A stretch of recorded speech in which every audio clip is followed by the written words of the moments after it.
Hey everyone, welcome back to the 443 Security Simplified. I'm your host, Mark the Liberty, and joining me today is... Corey Knockreiner, the super serious gunner fan! Sorry. You're missing the British accent on that one. Oh, that's yeah. May I have more gunner, please? Oh boy. On today's episode, before Corey gets into trouble with more impersonations, we'll be discussing two breaches that occurred, or at least were published, over the holidays. One involving a popular password manager, at least an update on that one, and the leak of hundreds of millions of credentials from a popular yet waning social media network. After that, we'll round out with some research from Mandiant on another threat actor with a bajillion names. With that, though, let's go ahead and kick our way in.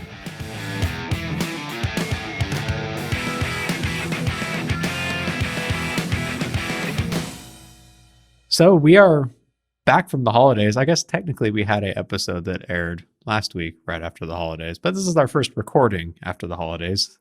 Corey, are you well rested?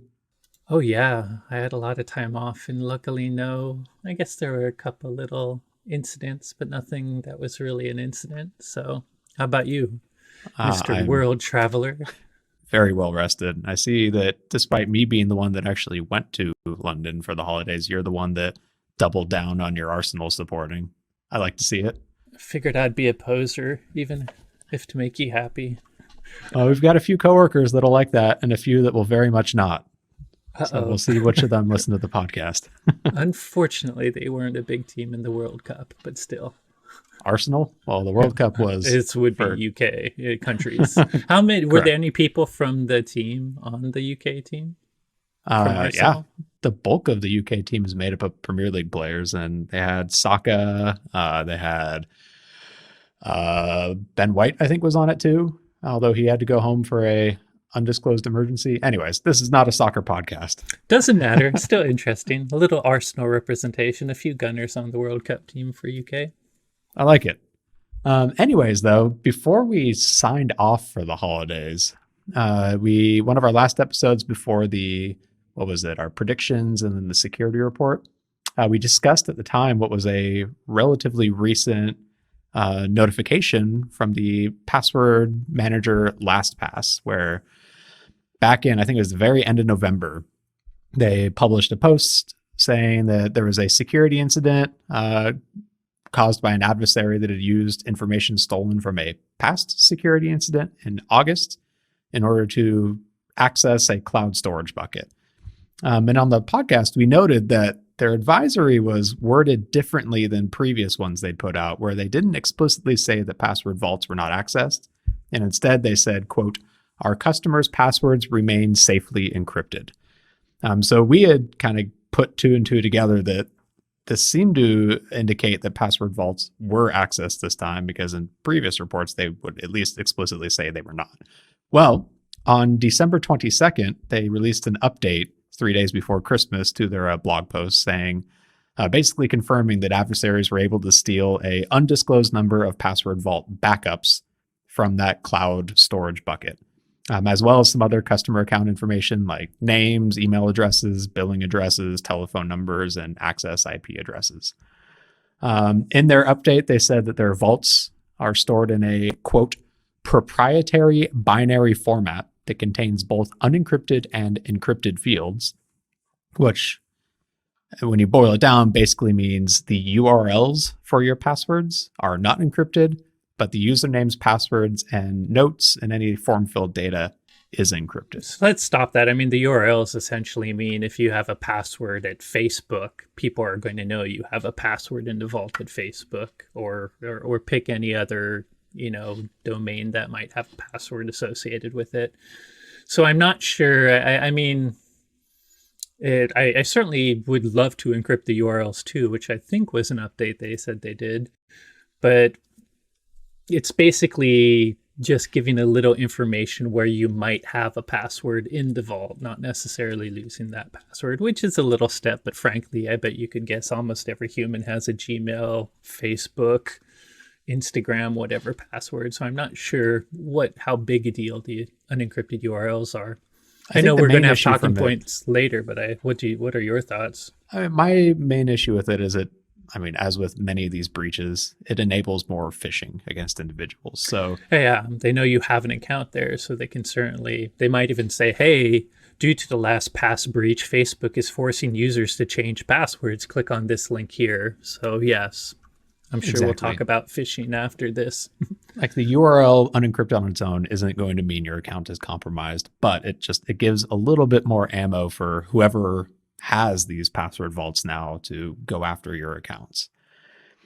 So when it, One other question I guess we could say for talking points, do you have any feelings on the proprietary blob? To me, I mean, it's not the end of the world, but my issue is only, I mean, the good news is, as you mentioned, the AES 256-bit encryption, which means that even if they steal these encrypted blobs, it's not guaranteed your passwords are out there. And it's probably very unlikely, because I think you'll talk about the strength of their particular hashing functions. But proprietary, at least in cryptography world, where cryptography tends to fail when you're using public ciphers are in implementations of them. Is in how, are you doing everything right to keep that cryptographic algorithm really cryptographically sound? So proprietary always does add a little concern when I think cryptography, because there could always be some implementation mistake that, despite the great sounding encryption algorithm, might be a weakness. I'd be concerned if they said they were using a proprietary encryption algorithm. I'm less concerned about the data storage itself. Like, to me, I just read that as they're not using JSON or XML or a CSV. They've got their own little binary data. They encrypt the fields before they plop it in there and then send it up to LastPass. So I think in this case, that's a very good point. You never want to roll your own crypto. That's how you end up in a bad spot as a security provider or software provider. But in this case, it's just the data storage portion of it is proprietary. I think that's a little less concerning. But let's chat about the encryption for a bit. So when it comes to the encrypted fields, you mentioned they are all encrypted with AES 256, which, unless the NSA has made it farther with their quantum computer than we think they have, is as safe as possible as long as you don't give up your key. And for the key that they use for this, it's derived from your master password. So basically, they use a computationally expensive hashing algorithm called PBKDF2, and in fact use multiple rounds of it, anywhere from 5,000 if you've got an old account to over 100,000 rounds of it, to basically take your master password and turn it into a hash, which they then use as the key to encrypt the database. So in our last podcast, we mentioned or went over their whole, what do they call it, zero knowledge protection for your password vaults. Basically, all of this like hashing of your password happens on the client in your browser and your browser add-on, on your app, on your phone, whatever. And it's only the hash then that gets sent to them in order to authenticate you, and then also to decrypt the password vault itself. But one thing they noted, or at least researchers pointed out, was while LastPass says that currently they use 100,000, or technically 100,100 rounds of hashing in order to derive your key, if you've got an older account, I think it's like 5 years or so or older, if you're one of the early adopters of LastPass, it only uses 5,000 rounds. And long story short, what this means is it is technically quicker to crack those because your computer has to chug through less useless hashing for any given attempt against it before potentially arriving at the correct guess. That said, I think our advice from the last time we talked about this still stands, and that if you've got a strong master password, if you've been following good practices for the master password for your vault, you're probably not at risk, at least currently, for someone breaking into that vault. Now, if you're using like an 8-character password or even their minimum 12-character, like in that case, you might actually have some concerns, especially if you didn't follow good practices for that master password. There's been some researchers that have pointed out that yes, technically it would take 1,000,000 years to try every single 12-character password possibility. But the reality is humans don't just pick random numbers in general. And if you're using dictionary words, it lowers the amount of attempts that they'd have to do. So could be a risk. Obviously, the other issue from this is the password vault is gone. Like it's out there, some adversary has it. This isn't a situation where if you change your password, it's like protected now because it's a backup copy of it that's gone and it has that old password. So changing your master password does nothing to protect that. And as computation power gets stronger over time, whenever these quantum computers get enough qubits to actually do anything practical, like that vault is still out there. And if your passwords inside of it are still the same whenever this future happens, they would now be at risk at being cracked and potentially used to breach your accounts. So do you think that the practical takeaway, and I think we talked about this in our third podcast, is the cool thing about these password managers is a lot of them have, I wouldn't call them an entirely automatic as far as someone who's used it and also uses two-factor has encountered. Sometimes if you do good security things like add two-factor, the automation needs some help. But you can automatically change every password in your vault. That's the beauty of using a password manager, is a lot of the good ones will, not just change your master password, but allow you to just use the browser extension Vault and auto change every password. My default is that I used to set it to 32 characters random. Now it's 24 just because apparently some websites don't go that high. But you can auto change all those passwords, with the caveat being it's not as easy as always advertised, and that sometimes they will get hung up on other checks the website does. But would you recommend at this point people if you're using a password manager, it should be fairly easy for you to automatically change every single password. And while NIST, and I would say even I don't recommend you have to change your passwords regularly outside of a breach if you're using MFA in a password manager, it's not a bad habit to occasionally just turn over and rotate all your passwords for the heck of it. Would you say that's probably a good idea at this point, Mark? I do think so. So I don't think this is a situation where you immediately have to go and change every single one of your passwords. You've got time, but I think this is a good opportunity to start the process of going through your most critical accounts and using whatever automated tools you have through the password manager, or just going through manually and resetting your credentials that were stored in that vault. Because the reality is that it will eventually get cracked. I think we will have a future. I don't know if it's 5 years from now, 10 years from now, whatever, where if you're still using that same account and that same password and your vault is out there, someone will eventually be able to crack it. That's just where computing power is going. And so now is probably a good time to at least refresh your passwords through there, maybe use some of the new features to set stronger passwords than you previously had, and at least get that rolling so that by the time your vault gets cracked, you're in a safer spot. That's my 2 cents at least. And it's what I've started doing with some of my critical accounts. I totally agree. And the reason I ask is I actually did it. That's why I know it's not entirely automated, especially again, when you're doing the extra benefit of multi-factor, but it is still much easier than manually having to remember. The other benefit I'll say for users out there with password managers like LastPass, but pretty much all of them, is they also seem to categorize sites. So for instance, they'll have finance category, productivity tools. So to Mark's point, if you are doing it manually, you can at least maybe prioritize your finance ones, like your banking sites first, and productivity work stuff, and maybe worry about the gaming or entertainment ones a little later, depending on your preference of what's important to you. But yeah, leverage those easy tools. They do make it as easy as possible. It's unfortunately not quite a single button press, especially if you take advantage of MFA.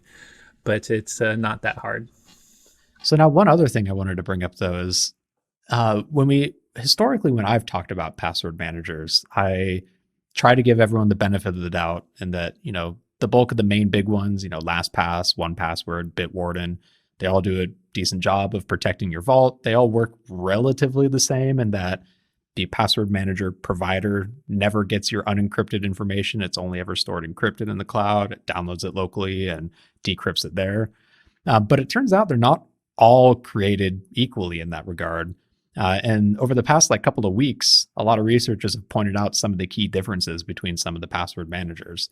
Like some of them don't just use the master password. In fact, some of them don't use your master password at all in order to encrypt the vault. That's just to authenticate you to download the vault.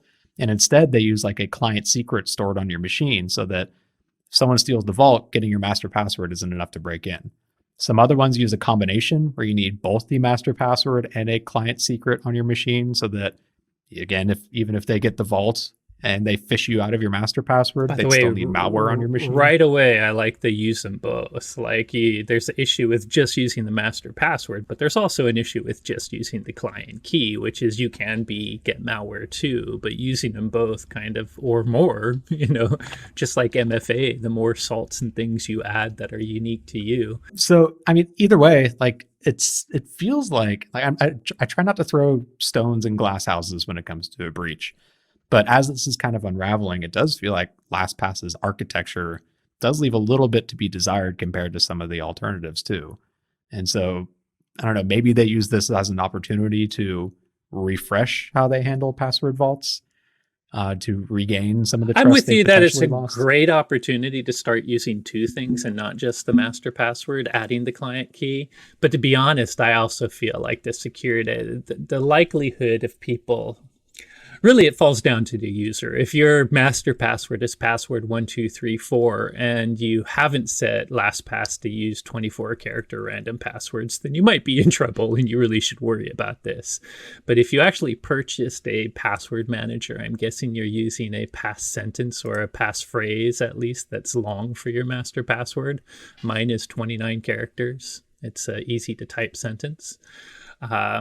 And by default, I don't know any of my passwords. They're all 24 characters or more. So I think it's a great thing to improve upon, but I don't necessarily think that they deserve a ton of bad press for overly bad security. I mean, they did have a breach and maybe they didn't pay attention to the full potential of the first incident that led to this, but I'm not ready to just say they totally suck yet. They seem to be transparent. And to their credit, that transparency is actually really big. Like, they suffered a pretty significant incident, all things considered, but they've been very transparent about it and been forthcoming with information and details so their customers know how they're affected. And that is, like, to a point, commendable. And even the limited, like when we last talked about this, we didn't have all the information we do now, but, they transparently shared what they could at the time. So it's even understandable, in my opinion, the timeline of them releasing the full detail. I will say, talking about the industry, not related other than a crappy, horrible journalist who will go unnamed since he's one we don't like, connecting it. There's also been a Slack in Circle CI breach just in the past, 24. By the time you've listened to this, it'll be a few days ago. But they've had some breaches recently.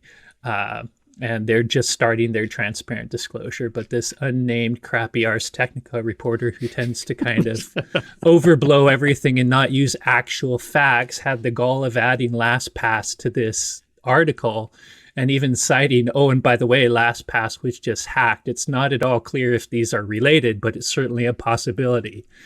So this idiot journalist is tying this to LastPass just because it happened at the same time. So anyways, it's just my point that it seems that this LastPass breach is getting a lot of press. And it should get some, because there should be people like us that inform people that use the product what you should do to protect yourself. But I don't think it deserves the kind of doomsday crap that's happening with some journalistic organizations. Sorry, I have strong opinions about bad journalists, although I really love good journalists because they help our community when people aren't transparent. Important tangent that you brought up, though, if you are using Circle CI in your organization for change management, make sure you rotate your secrets that you have within it. They are instructing all of their customers, except for the server versions, I think, to rotate any secrets they had in it. That's a very good point. Slack seems to have just been, I think it was an attacker got a bunch of their internal GitHub repositories. They've got a bunch of source code for it now, which could open up opportunities to find vulnerabilities in the application, but doesn't appear to be like stealing your data out of your Slack channel, as an example. So important tangent to bring up, even if an author we don't like is the one that drove that connection. No, it's good to know about those particular breaches. I just don't understand why LastPass is mentioned in this article at all. I do get why you might connect Slack and Circle CI, though. I think in the Slack attack, that might have been part of how they got employee token credentials for Circle CI.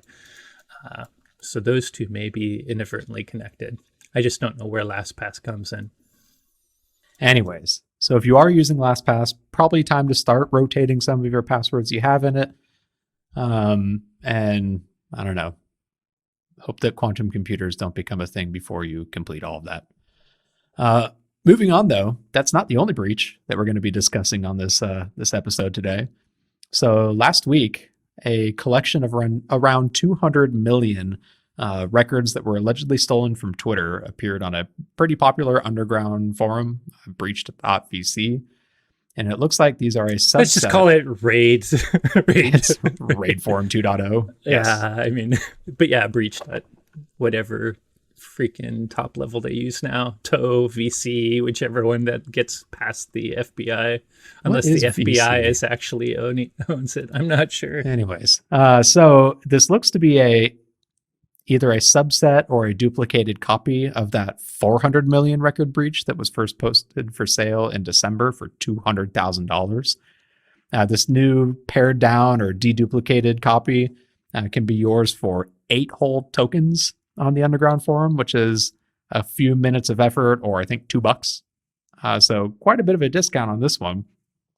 Now, the original one claimed to have scraped the records through an exposed API all the way back in 2021. And in fact, this flaw was fixed in January 2022 and was associated with a separate breach of 5.4 million records that was posted in July 2022.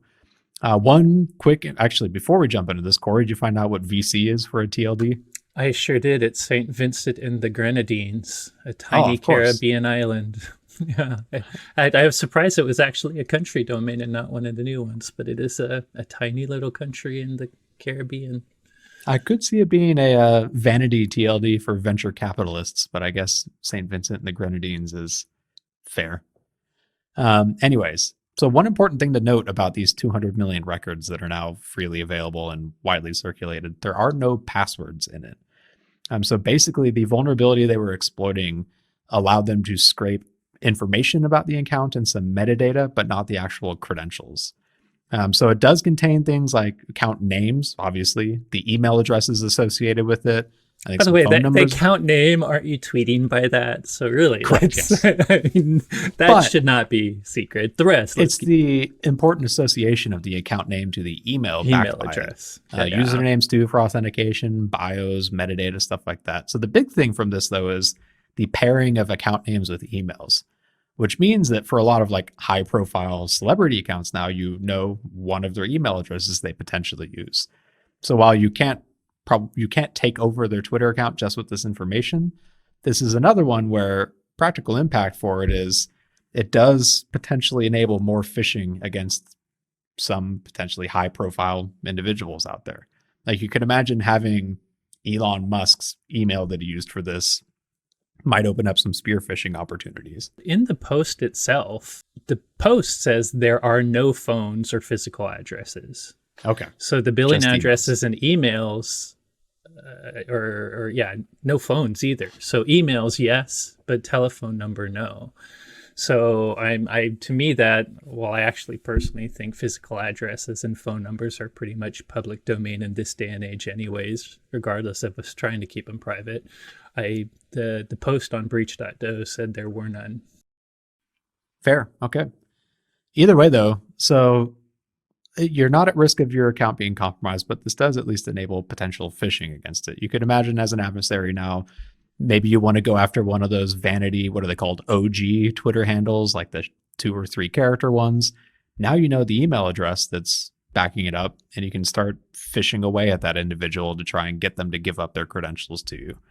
So all in all, I think it's not as big of a deal as like some are making it out to be. Yes, 200 million records is a lot, but the actual information in them isn't enough to do a whole lot on its own. They're just, as we said in the last one, opens up more phishing opportunities, which is just what we need, more phishing opportunities. But relatively limited impact. I will say I wouldn't downplay that.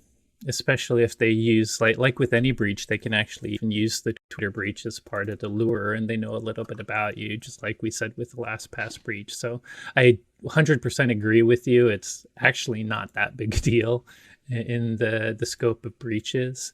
But it is worth knowing about, simply so that you can be just vigilant about phishing and maybe let your users know that, password manager and Twitter relating phishing is something to watch out for right now.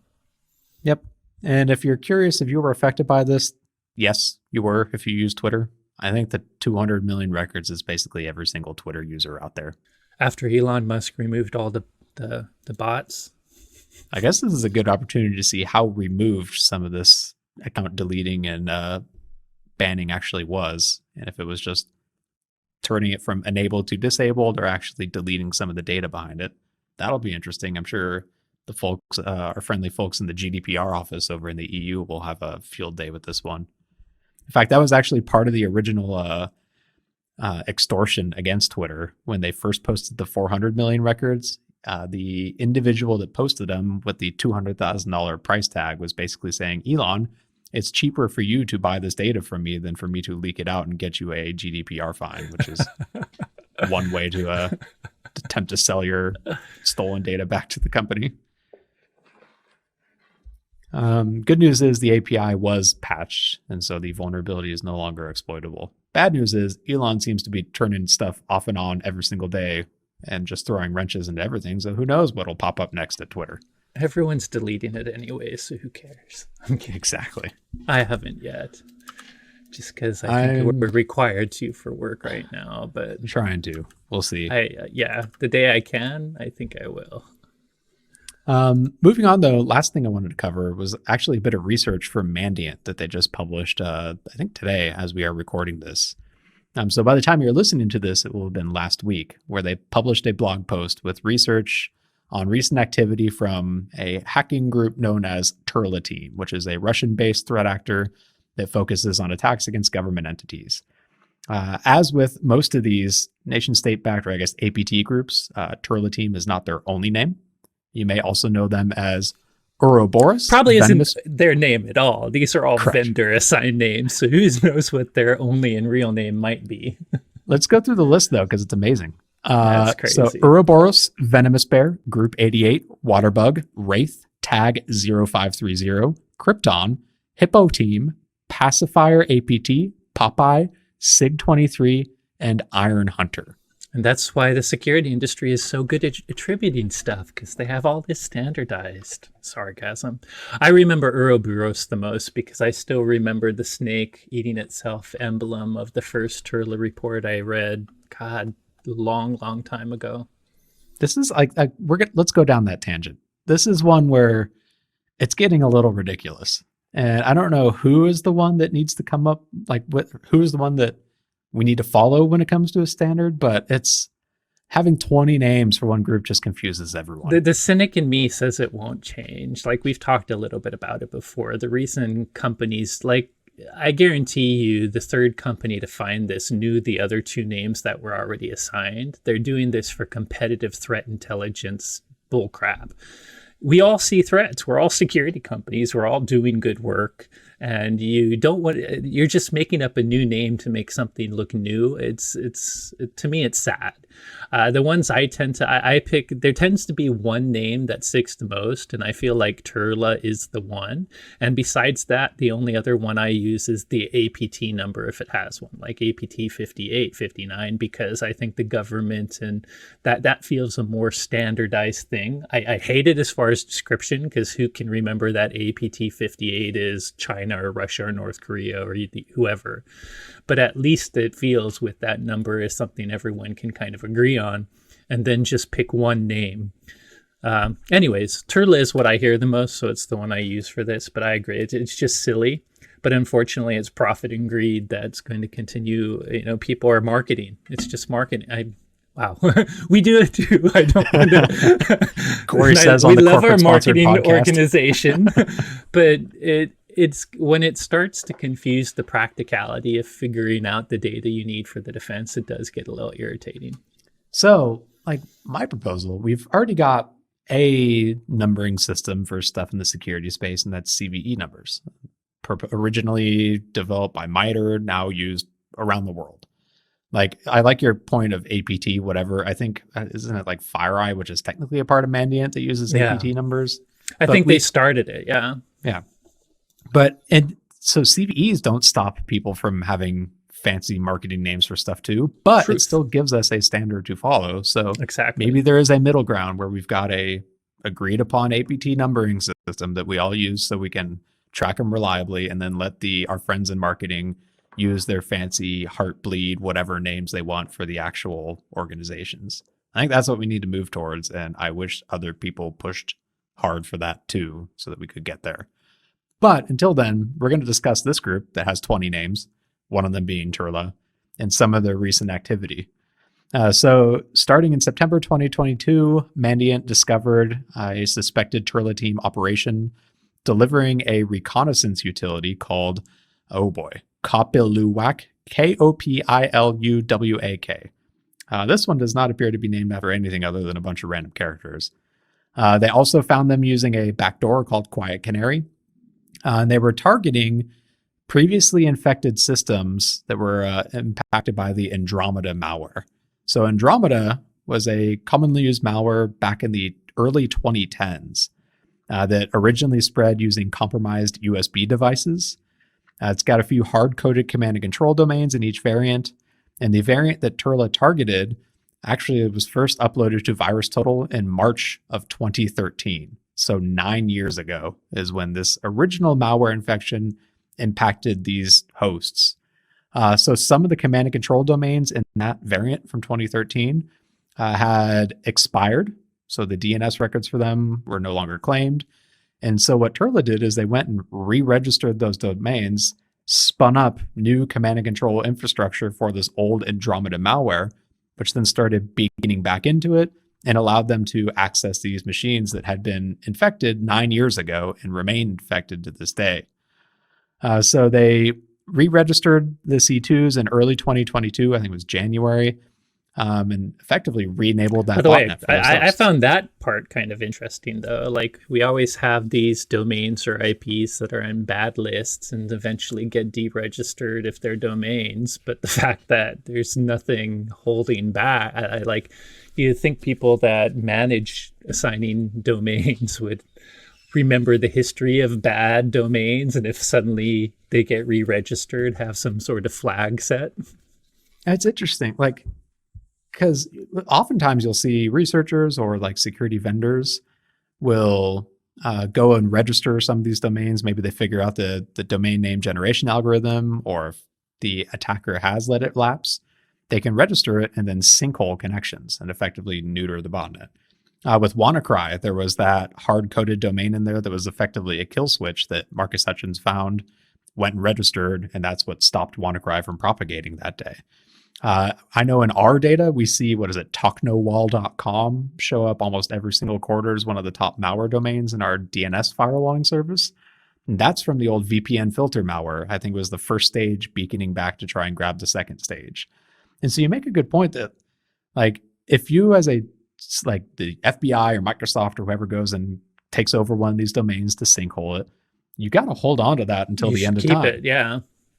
And Because I know clearly, organizations like Domain Tools aren't really associated with ICANN and domain registration, but they do have a history. So they know these bad domains existed and they know they're nasty. So there's a place you could definitely go as a registrar, or as a registrar, where you could maybe even like hopefully the authority keeps it forever, like you said, but at least the registrar should go through this list of known previously maliciously registered domains, and maybe at the very least ask a few questions and monitor if someone asks to re-register them.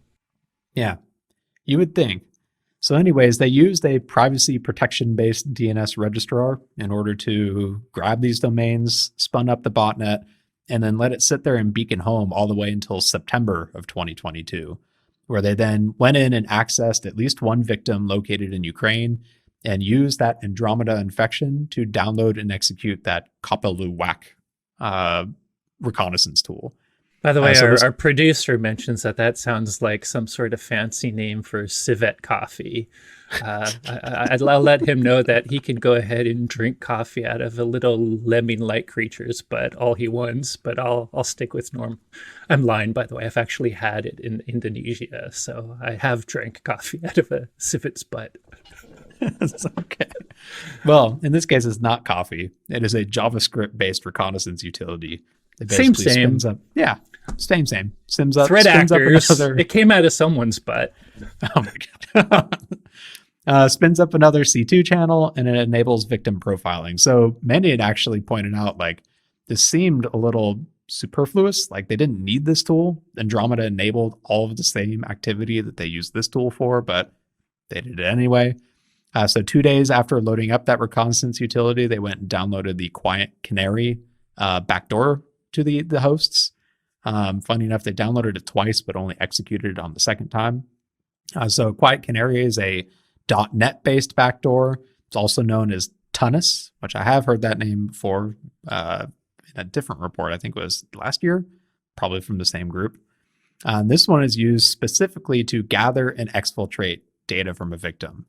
So 15 minutes after they executed it, they began compressing, staging, and exfiltrating data from this host. Funny enough, so one of the commands they issued, they were using netstat to profile the network it was connected to. They actually had a typo in it, which forced them to reissue the command. And it suggests now that this data theft process was actually a manual process, like hands on keyboard, someone hooked in and was starting to steal all the information.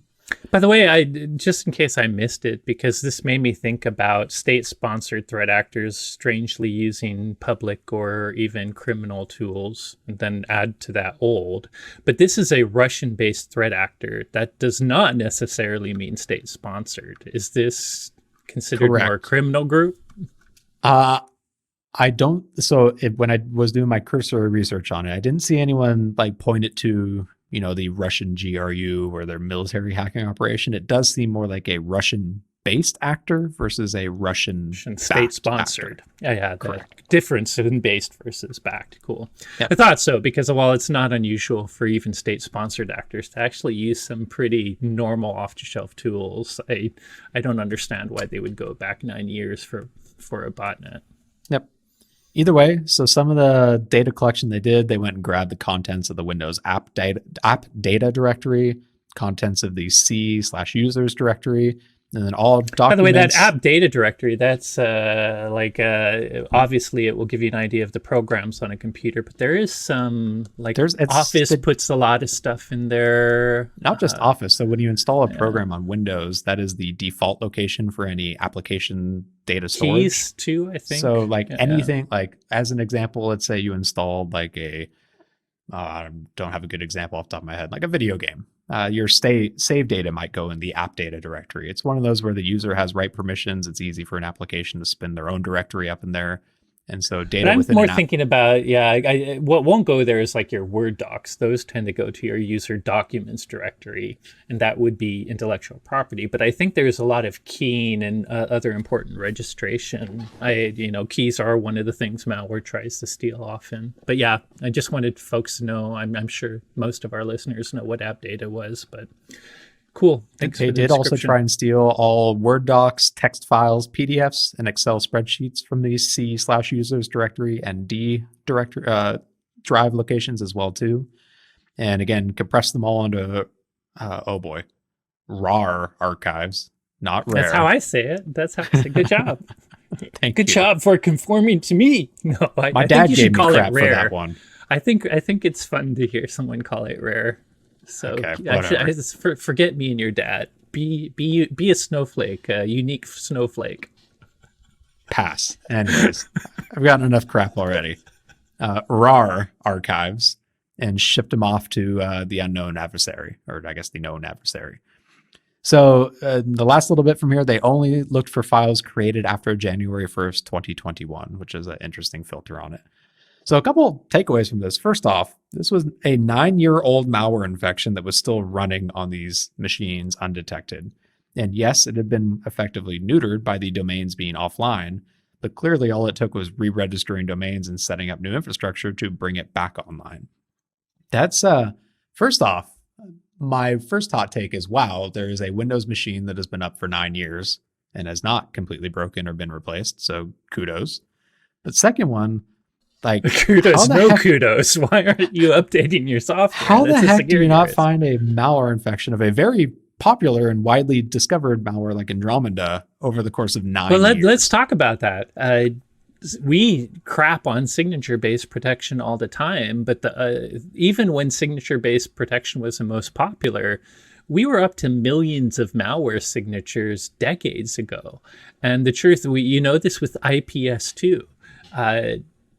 Because of memory limits, because of time limits, because you don't want AV to use more than 1% of your CPU, they prune signatures. They weed out old stuff that they see less. So if you're using something that's heavily signature based, I could see old malware not having a signature anymore. Now, hopefully there's tons of additional protections that will look for the techniques old malware uses.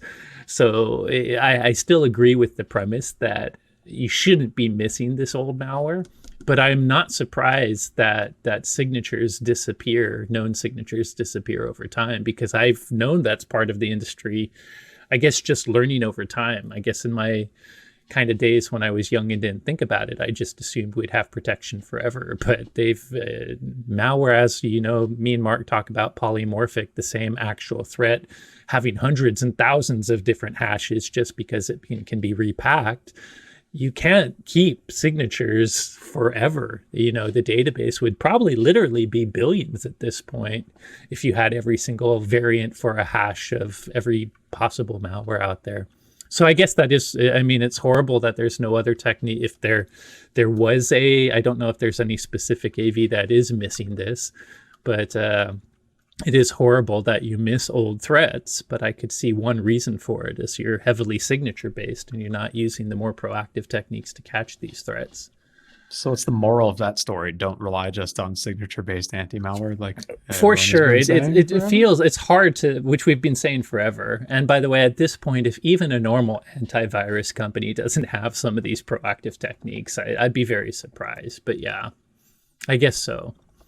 And to that point, Mandiant was actually kind enough to share the hashes of the Andromeda malware that was reactivated in this. And VirusTotal, quick search on there, 58 out of 71 vendors were able to catch it. And so if you had any anti-malware turned on and enabled on these machines, you probably would have caught it. I would say the moral of the story is get EDR. Make sure that whatever your endpoint protection is, whether you call it AV or not, that it has some endpoint detection and response. The difference being is most antivirus and APP software is trying to be preventative. It's blocking stuff it knows or it can figure out quickly before it even has a chance to execute. But the stuff that gets past it is going to start executing. And that's where endpoint detection and response, which the main difference is post-execution detection. That doesn't sound, that sounds worse than it is. Often, even though it's technically post-execution, it can be stopped before it does anything bad because they detect some early things it's during execution. Yeah, yes, during execution. But the main takeaway is EPP is a simple requirement that everyone has, but EDR, invest in it. Make sure your solution has that too. That is probably the better protection nowadays because it's the only thing that's going to give you a chance of catching new stuff. And then from another takeaway from this, like they've now proven that re-registering old C2 domains can be fruitful for an adversary. And I wonder if we're going to start seeing more of this activity too with folks like going back through old command and control domains from botnet infections that may still be on hosts and use that to carry out additional attacks. So I guess main takeaway from that is make sure that you don't just leave a system unprotected. Install tools like EDR that can potentially catch some of these reinfections of machines. Either way, cool report. Always nice hearing from Turla, Ouroboros, Venomous Bear, Group 88, Waterbug, Wraith, Tag, 0530, Krypton, Hippo Team, Pacifier, APT, Popeye, Sig, 23, and Iron Hunter. And good research from Mandiant on that front. Man, we really do need a standardized naming convention. This is getting real old real quick. Yeah. Hey, everyone. Thanks again for listening. As always, if you enjoyed today's episode, don't forget to rate, review, and subscribe. If you have any questions on today's topics or suggestions for future episode topics, you can reach out to us on Twitter for now. I'm at XORRO_. Corey is at SecAdept. And the both of I us love are how at your hashtag. eyes went up into the right to remember that. What am I Yeah. again? That's how much I care about Twitter now that Elon owns it. Now that he's burning it to the ground. And also hashtag the 443 podcast. Thanks again Wow. for listening. Yeah. I'm just super impressed that you went right back into the perfectly remembered outro despite me actually throwing all those wrenches. You still right to the T, the exact words. And if you haven't noticed, each of these is recorded individually for every episode. Thanks again for listening. And you will hear from us next week.